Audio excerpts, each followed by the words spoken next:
that data is pervasive, right? And I personally believe that a lot of issues that we are talking about, be it hybrid workplace or be it cyber security, a lot of these issues used to exist before COVID as well, right? They have amplified now. So if you talk about data, if you talk about IoT, if you talk about working remotely, so there used to be these kind of problems earlier as well. I remember one of my client conversation close to 5 years back, right, with one of a leading automotive manufacturer. So the CIO of the organization told us that, look, I want my vehicle to tell its own story. A single liner, right? And we were amazed that, wow, this looks great. I mean, how can a vehicle tell its own story? So we said, okay, let's try to get deeper into this and understand what it means. So the vision of the organization was that during the life cycle of a product, in this case a vehicle, any breakdown happens, any warranty issue happens, right? The whole data related to the vehicle, be it the manufacturing process, be it the repair processes that have happened in an after-sales scenario, the components that have gone into it, the raw material that has gone, the people who have worked on it, all the data as a digital thread should be tagged to the vehicle, right? And I'm talking about 5 years ago. What it means is, you need to have ecosystem data, you need to have data from all your partners, from your tier 1, tier 2, tier 3 partners. You need to have your manufacturing data, you need to have the data from the machines, you need to have data from people who have worked on the vehicle, you need to have data from your dealers, retailers, and all of that, right? So data used to be pervasive. 5 years ago, this was the reality.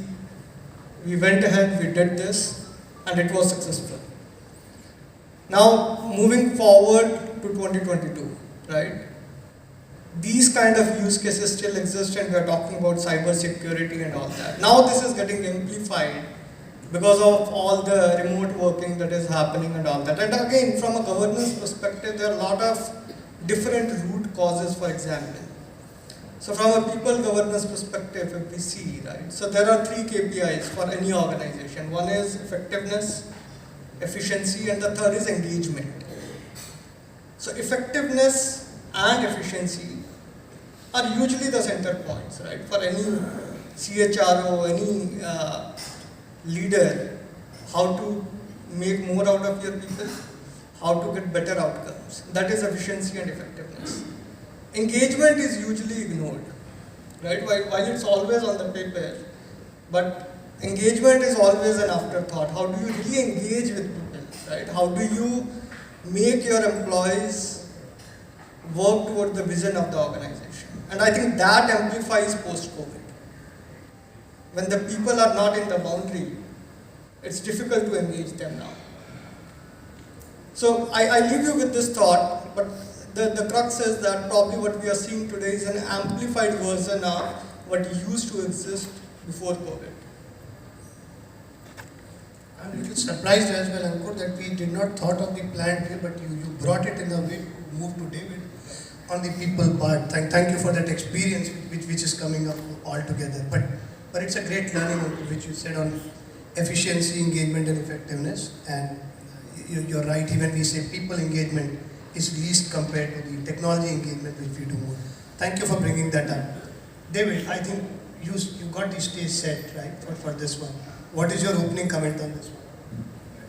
Thanks, Deepak, and I would like to thank CII for inviting me to this panel discussion. Before we actually get to governance and before we actually talk about the people dimension, I just want to take a minute to kind of call out some of the trends that we're seeing, right? From hybrid work is here to stay. I think you look at any report, whether it's from Forbes or from Boston Consulting or Gartner, I think most of them allude to the fact that more than 50 to 60% of the people want hybrid work, and it's here to stay, right? And what we are also seeing is that this is opening up a lot of opportunities, especially from a talent standpoint, right? We're talking about employees, and talent is the differentiator today. And for organizations today, they can scout for talent from pretty much anywhere, tier 2, tier 3 cities. So I think that it's a great opportunity now for organizations to leverage this talent, given that hybrid work is here to stay.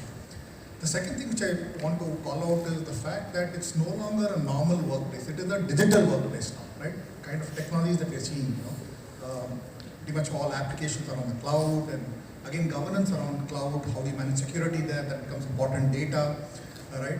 And collaboration platforms, so all of us are using collaboration platforms, and I used to work with AT&T before. We used to use Teams a lot, and I understand that Teams have now enhanced a platform. It's called Mesh, and I think it's the evolution to the metaverse. But the moment you talk about metaverse, you kind of touched upon it.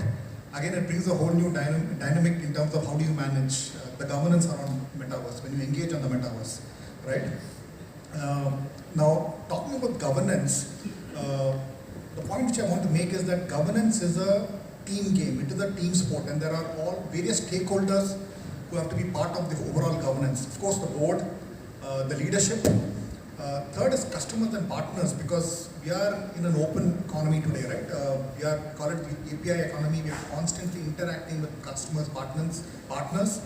So how do you manage governance when you talk about interacting with all your other partners? How do you manage data flows, workflows, and so on?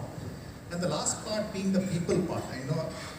When you talk about the people dimension, employee experience obviously is so important. You would want your employees to give the best. Governance in terms of how are you measuring employee productivity? Gone are the days when you just depend upon the number of hours they're putting in, but in terms of how do you ensure that they are giving their best, how do you measure outcomes, that's important. Employee experience. You do not want to have too much of control, and that would limit employee innovation. They would not have the access to tools that are needed for them to really be productive at work. So I think that is a very, very important dynamic, and the leader's responsibility obviously to make sure that whatever governance is complied with. And I think one important aspect which I want to bring out is, so while you want to improve employee experience, what is really important is this whole element of trust, right? Trust comes with responsibility. So while the leaders would trust employees because they are working from home and they have the trust that the employees are giving their best, employees also obviously would want to trust their leadership, their organization, right? So I think that trust and responsibility is very, very important in context of governance.